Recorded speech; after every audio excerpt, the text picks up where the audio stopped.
नमस्कार साथियों। और आज 25 तारीख यानी 25 जुलाई की शाम है। आज अंडर ग्रेजुएट यूजी के एडमिशन की एमजेपी रोहिलखंड यूनिवर्सिटी की आज लास्ट डेट थी। देखते हैं फिर बढ़ती है या नहीं विदाउट लेट पेमेंट की। और काफ़ी व्यस्तता रही आज, पूरे दिन सुबह से शाम तक काफ़ी थकान आ जाती है और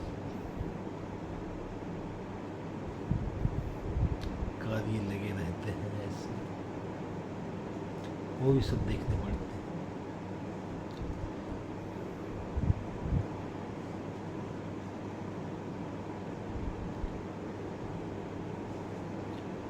आज विद्यालय से मैं आया, थोड़ा लेट हो गया था।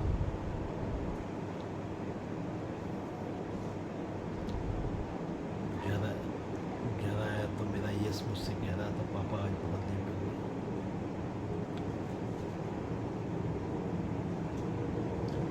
गाइज, जब मेरे पिताजी जिंदा थे तो मैं विद्यालय से लेट हो जाता था। किसी कारणवश स्कूल में काम होता था या रास्ते में बाजार वगैरह करने लगता था, तो जब मैं घर पे आता था, बाइक खड़ी करता था, तब मुझसे पूछते थे कि बेटा आज बहुत लेट हो गए।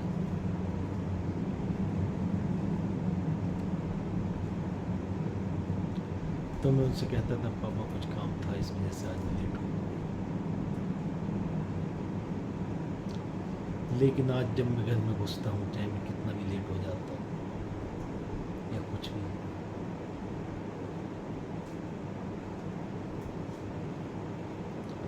कोई मुझसे पूछने वाला नहीं कि बेटा कितना लेट क्यों हो।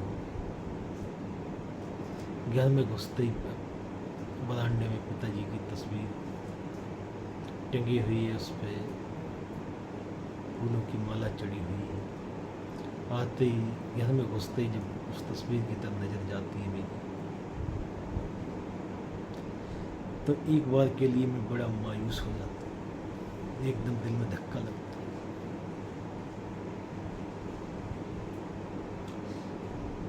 ये धक्का लगता है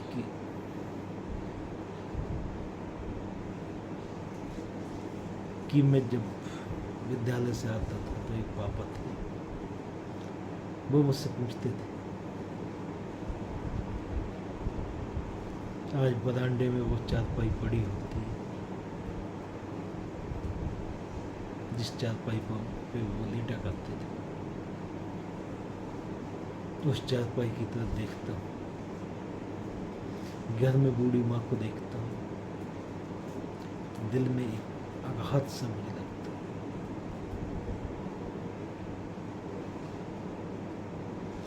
और साथियों, सबसे अधिक दुख मुझे इस बात का होता है कि जिस दिन मेरे पिताजी एक्सपायर हुए थे,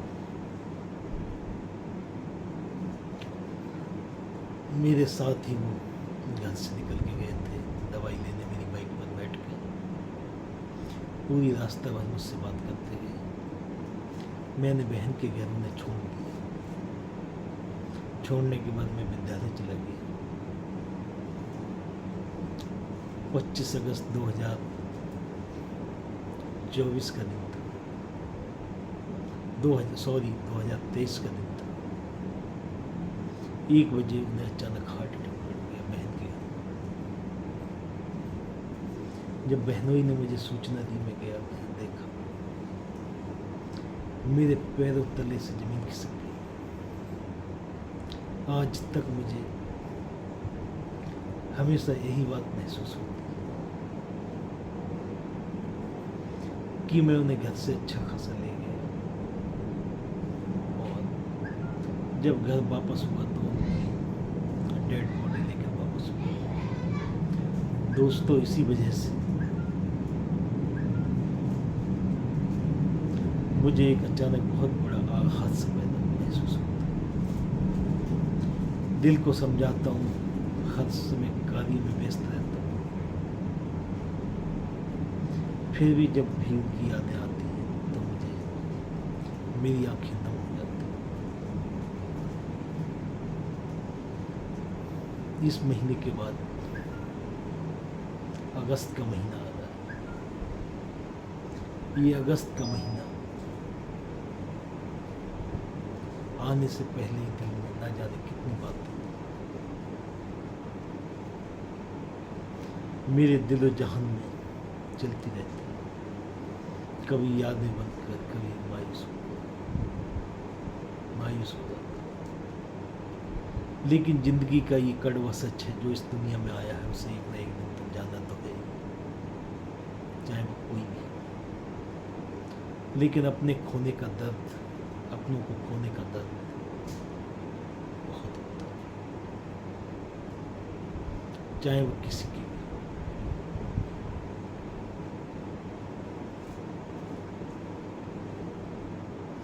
साथियों, परिवार ने जब से हमारी चचेरी बहन प्रियंका खत्म हुई, उसके बाद हमारी दादी खत्म हो गई, दादी के बाद चचेरा भाई आनंद खत्म हो गया, उसके बाद पिताजी एक्सपायर हो गए। एक के बाद एक घर में ट्रेजेडी होती है।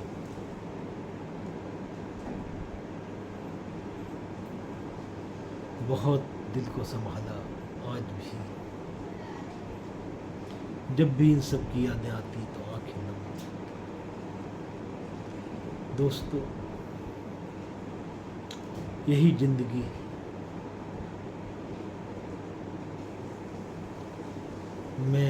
मैंने खुद को इतना व्यस्त कर दिया कि हर वक्त मैं काम में बिजी रहता हूँ। जहाँ अकेला पड़ता हूँ तो कभी पिता की यादें, कभी भाई की यादें, कभी बहन की यादें दिल और दिमाग में चलती है।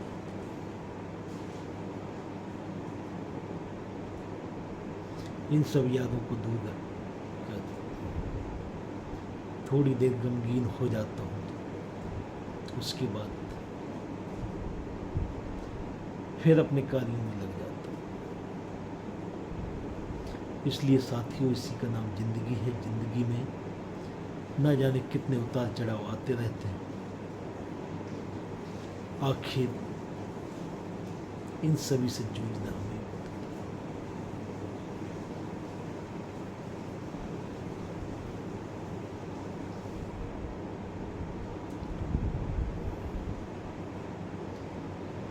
कभी कभी सोचता हूँ कि पिताजी के एक्सपायर होने के बाद मैंने अपने आप को कैसे संभाला। घर में बूढ़ी माँ है,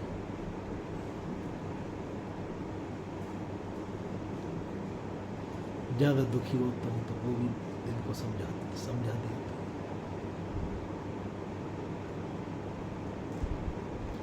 जिस दिन वो भी नहीं रहेगी तो मुझे इस घर में कैसा लगेगा। ये सब बातें मेरे दिमाग में बात है।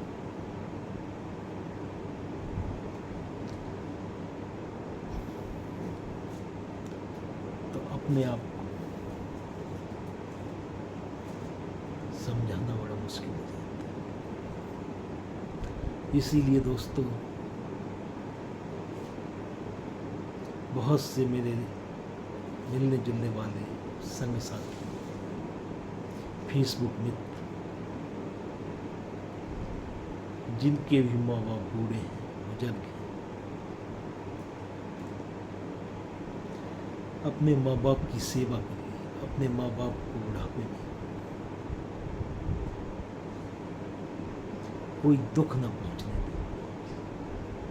ये वही लोग हैं जिनकी उंगली पकड़कर हम सब चलना सीखते हैं, और जब ये बुजुर्ग हो जाते हैं तो हम इन्हें धिक्कारते हैं। दोस्तों, ऐसा हर भी नहीं करना चाहिए। और उन लड़कियों को भी मैं यही सोशल मीडिया के माध्यम से मैसेज देता हूँ कि अपने माँ बाप की तरह अपने पति के माँ बाप को भी अगर आप समझेंगी तो ज़िंदगी में कभी किसी तरह की कोई दिक्कत नहीं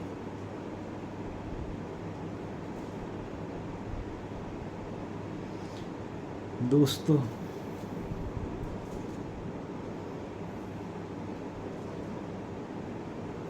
मैं और मेरी वाइफ दोनों लोग जॉब करते थे, लेकिन घर में मम्मी का स्वास्थ्य ठीक न रहने की वजह से और घर की जिम्मेदारियों की वजह से मेरी वाइफ ने जॉब छोड़ दी और आज वो घर को संभालती है और मैं जॉब करता हूँ।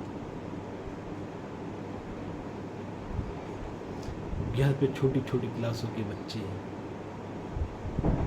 उन्होंने कोचिंग के लिए घेर रखे हैं, जिन्हें वो कोचिंग पढ़ाते हैं। मैं मना भी करता हूँ कि घर में काम बहुत है, मत पढ़ाओ कोचिंग, समय नहीं है तुम्हारे पास। उसके बावजूद भी वो समय निकाल के अपना बच्चों के साथ में 1-2 घंटे कोचिंग पढ़ा के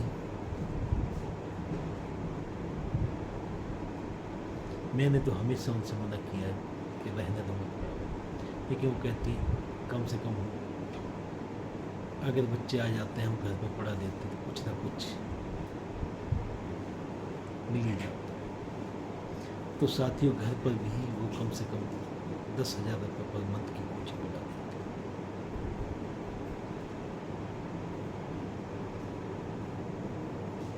और पूरे घर को संभाल रहा है।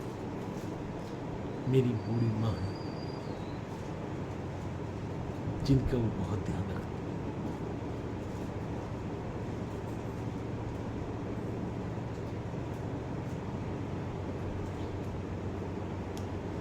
दोस्तों, जीवन में वाइफ का दर्जा क्या होता है ये उस पति से पूछिए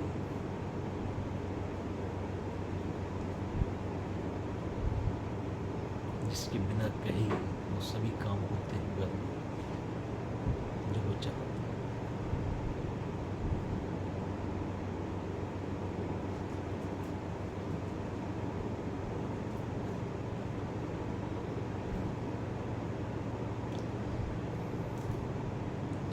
साथियों, जिंदगी में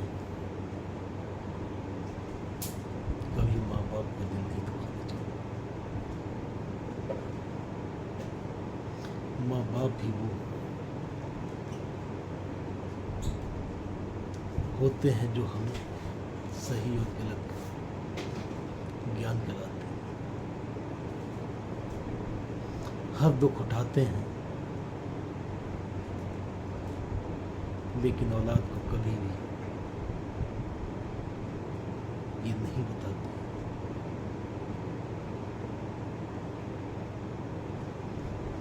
कि हम कितने परेशान हैं। आज मैं पिता हूँ, मेरे 2 बच्चे हैं, एक बेटा एक बेटी। वो कोई भी अपनी डिमांड मुझसे करते हैं तो मुझे तुरंत एहसास आता है कि एहसास होता है कि मैं भी अपने पिता से जब फरियाद करता था तो मेरी हर खुशी पूरी करने के लिए न जाने क्या क्या करता हूँ।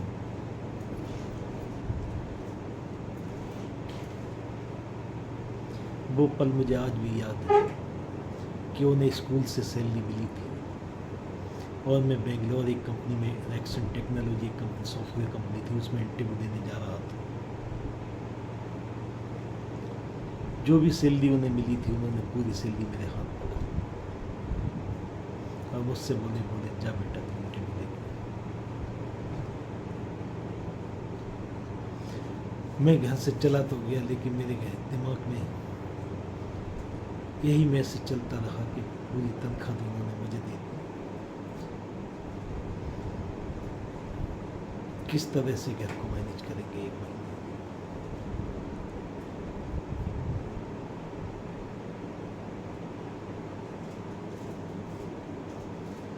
ईश्वर से मैं हमेशा यही प्रार्थना करता हूँ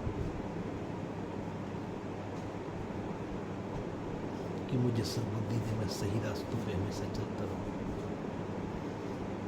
गरीबों की, दीन दुखियों की मदद करता रहूँ। और यही मैसेज मैं अपने दोनों बच्चों को देता हूँ कि आप दोनों मेहनत कीजिए, अच्छे हो।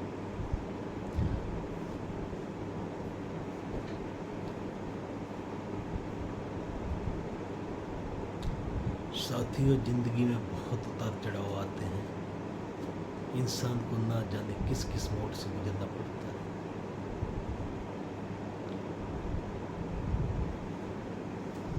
मेरे पिता जब मझौला में रहते थे, कश्मीर सिंह अंकल जी के यहाँ, जब उनके मकान में रहते थे डूनी डैम रोड पर,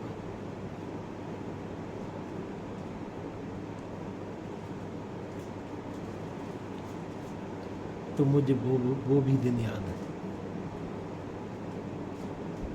कि जब घर में दिक्कत होती थी तो न्यूरिया के एक भैया थे, उनका नाम संजय नाम था, उनकी दुकान से मैं सामान लाता था।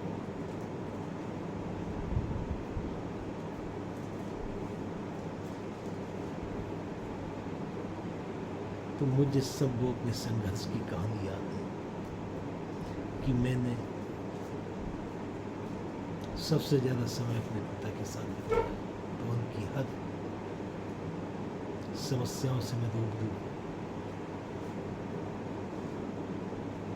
इसी वजह से बचपन से ही उनके साथ खेती से लेकर हर कदम से कदम स्ट्रगल करता रहा, लेकिन आज वो इस दुनिया में नहीं। तब भी मैं उनके बताए हुए रास्तों पर चल रहा हूँ, उन्हीं की तरह घर में सबको साथ लेके चल रहा हूँ, मेहनत करता हूँ। जो मेरी जिम्मेदारियां हैं एक बेटा होने के नाते, उन जिम्मेदारियों को मैं निभाता हूँ।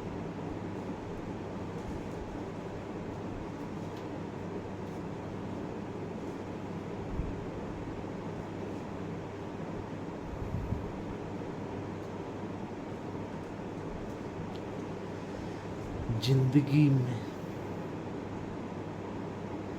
कभी अगर मुझे बोलने का मौका मिला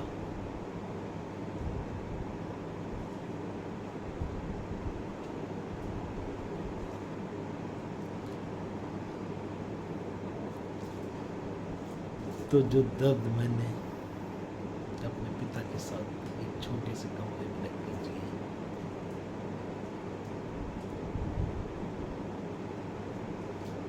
बचपन मेरा बहुत ही संघर्षमय रहा। पिता को बचपन से ही मैंने स्ट्रगल करते हुए देखा, उनके स्ट्रगल से मैंने भी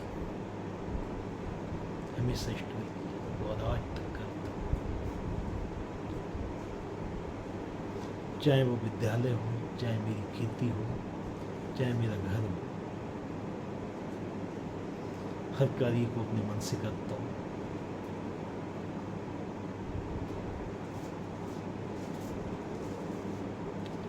बहुत से लोग हैं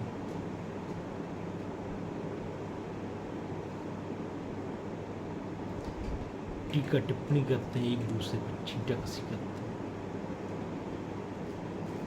मैं इन चीज़ों का भी हिस्सा नहीं और ना इन सब चीज़ों से मैं बहुत दूर रहता हूँ। कोई मेरे सामने अगर किसी व्यक्ति की बुराई करता है, मैं इधर सुनता हूँ, उधर निकाल देता हूँ। मुझे उस पर विचार विमर्श करने का कोई औचित्य नहीं लगता। दोस्तों, ज़िंदगी बहुत बड़ी है, ज़िंदगी में न जाने क्या क्या उतार चढ़ाव आते हैं, और इन्हीं सभी उतार चढ़ावों की वजह से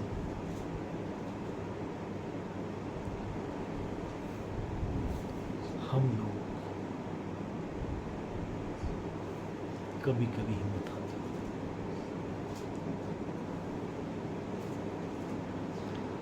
लेकिन मैं उन सभी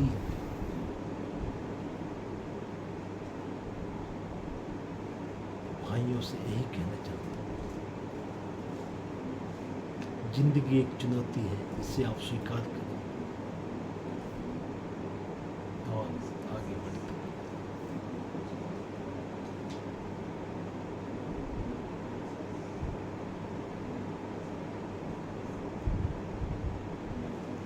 साथियों, संघर्ष के बिना कुछ नहीं।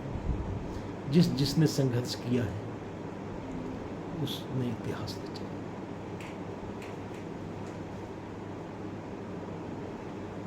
अमेरिका के राष्ट्रपति अब्राहम लिंकन की कहानी पढ़िए, एक अच्छी सीख मिली। कितना स्ट्रगल था उनकी लाइफ में।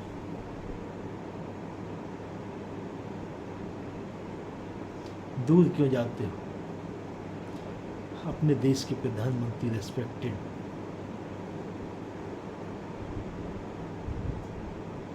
पीएम मोदी की कहानी पढ़िएगा। बहुत ही संघर्षमय जिंदगी थी। ऐसे ही लोगों ने इतिहास रचा।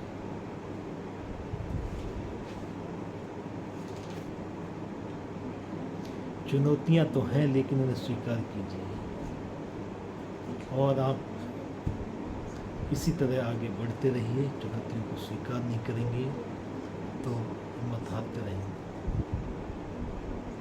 और मेरे साथ साथ उन सभी भटके हुए नवयुवकों को भी मैं यही संदेश देता हूँ कि आप लोग मेहनत कीजिए, आगे बढ़ते रहिए और सफलता जरूर मिलेगी। ठीक है दोस्तों, मिलते हैं नेक्स्ट ब्लॉग में। जय हिंद, जय भारत। आपका भाई